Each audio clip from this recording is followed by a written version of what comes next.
Doctor Muhammad Shahidullah 10 July 1885, 13 July 1969, ভারতীয় উপমহাদেশের একজন স্মরণীয় বাঙালি ও বাংলাদেশি ব্যক্তিত্ব, বহুভাষাবিদ, বিশিষ্ট শিক্ষক ও দার্শনিক ছিলেন। তিনি ভারতের পশ্চিমবঙ্গের অবিভক্ত 24 পরগনা জেলার পেয়ারা গ্রামে শিক্ষা জীবন 1904 সালে হাওড়া জেলা স্কুল থেকে এন্ট্রান্স এবং 1906 সালে কলকাতা প্রেসিডেন্সি কলেজ থেকে বর্তমান এইচএসসি সমমান পাশ করেন। 1910 সালে সিটি কলেজ কলকাতা থেকে সংস্কৃতে সম্মান সহ বি.এ এবং কলকাতা বিশ্ববিদ্যালয় থেকে তুলনামূলক ভাষাতত্ত্বে এ 1912 ডিগ্রি অর্জন। এছাড়াও ডক্টর মুহম্মদ শহীদুল্লাহ প্যারিসের সরবন বিশ্ববিদ্যালয় থেকে ডক্টরেট উপাধি 1928 লাভ করেন। পড়াশোনা শেষ করার পূর্বেই কিছুকাল তিনি যশোর জেলা স্কুলে শিক্ষকতা পেশায় নিয়োজিত ছিলেন।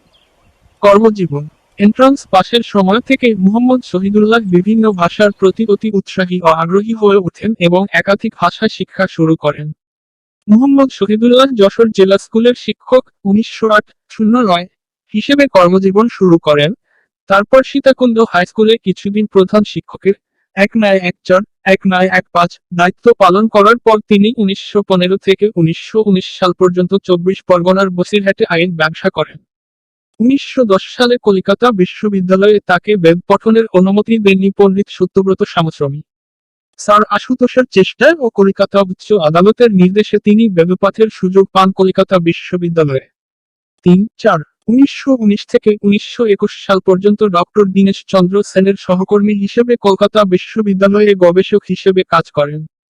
1921 সালে ঢাকা বিশ্ববিদ্যালয়ের সংস্কৃত ও বাংলা বিভাগে প্রভাষক হিসেবে যোগ দেন। পাশাপাশি একই বিশ্ববিদ্যালয়ে 1922 থেকে 1924 সালে পর্যন্ত আইন বিভাগে খণ্ডকালীন শিক্ষক হিসেবে কাজ করেন।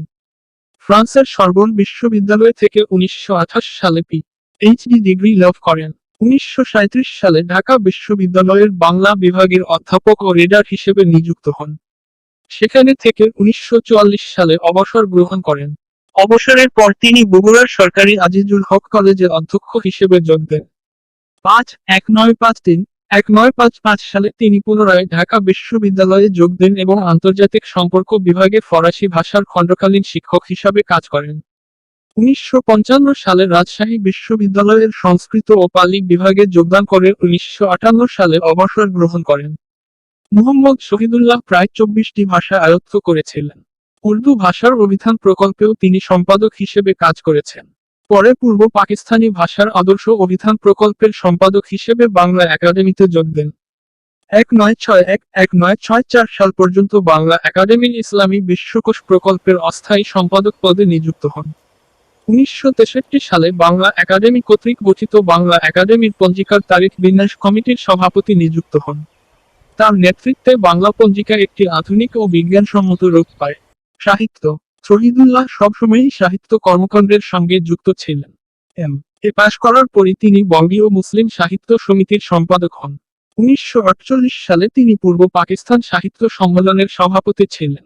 তিনি উর্দু অভিধান প্রকল্পেরও সম্পাদক ছিলেন। ডক্টর মুহম্মদ শহীদুল্লাহ অনেক বই লিখেছেন।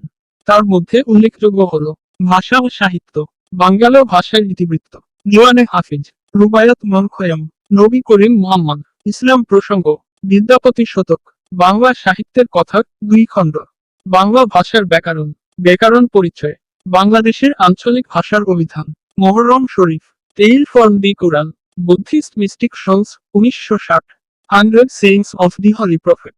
পুরস্কার ডক্টর মুহম্মদ শহীদুল্লাহ 1967 সালে ঢাকা বিশ্ববিদ্যালয়ের প্রথম এমেরিটাস অধ্যাপক পদ লাভ করেন। একই বছর ফ্রান্স সরকার তাকে সম্মানজনক পদক night of the orders of arts and letters দেয়। ঢাকা সংস্কৃত পরিষদ তাকে বিদ্যাবাচস্পতি উপাধিতে ভূষিত করে। পাকিস্তান আমলে তাকে প্রাইড অফ পারফরমেন্স পদক 1958 ও মরণোত্তর হিলাল-ই ইমতিয়াজ খেতাব প্রদান করা হয়। Indian council for cultural relations তাকে সম্মানিত সদস্য ফেলো রূপে মনোনয়ন করে, কিন্তু পাকিস্তান সরকারের অনুমতি না থাকায় তিনি তা গ্রহণ করেননি।